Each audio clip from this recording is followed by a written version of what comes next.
আসসালামু আলাইকুম। নাইম টেলিকমে কিভাবে ব্যালেন্স অ্যাড করবেন আজকে আমি দেখিয়ে দিচ্ছি আপনাদের।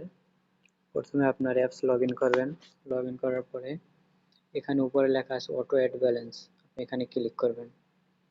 এখন আপনি কোনটাতে অ্যাড করবেন, ডেরাইভ নাকি মেইন? আপনি তো অফার নিতে চান তাহলে ডেরাইভ অ্যাড করবেন, আর যদি রিসার্চ করতে চান তাহলে মেইন ব্যালেন্স অ্যাড করবেন। আমি আপনাদের ডেরাইভ অ্যাড করে দেখাচ্ছি। ডেরাইভ সিলেক্ট করবেন, তারপর নেক্সটে দিবেন। তো এখানে বিকাশ, নগদ, রকেট, উপায়, পার্সোনাল নাম্বার দেওয়া আছে। আপনি যে কোনো একটা কপি করে নেবেন, আপনি যেটা দিয়ে ব্যালেন্স অ্যাড করবেন। আমি বিকাশ কপি করে নিচ্ছি। ক্লিক করলে কপি হয়ে যাবে, ব্যাস। তারপর আপনার অ্যাপসে ঢুকবেন বিকাশের। আমি আমার অ্যাপসে চলে গেলাম।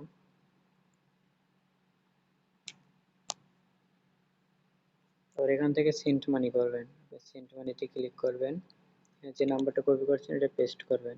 ওকে, পেস্ট করার পরে আপনি এখানে ব্যালেন্স অ্যাড করবেন, কত টাকা অ্যাড করবেন। আমি আপনাদের অল্প টাকা অ্যাড করে দেখাচ্ছি, 20 টাকা। 20 টাকা, ওকে। হ্যাঁ, ওকে।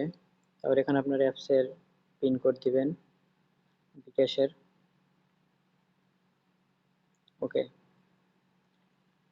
টাকা সেন্ড হয়ে যাওয়ার পরে তারপর একটা ট্রানজ্যাকশন আইডি আছে, আপনি এটা কপি করে নেবেন।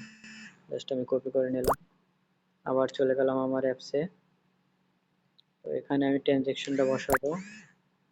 ট্রানজ্যাকশন বসাইছি, অ্যামাউন্ট কত টাকা আমি পাঠাইছি, 20 টাকা। তারপর আমি পিন কোড দিয়ে দেবো অ্যাপসের। এখানে আমার পিন কোড দিয়ে দিচ্ছি। তারপর অ্যাড নাও, পিন কোড দেওয়ার পরে অ্যাড নাওতে ক্লিক করব।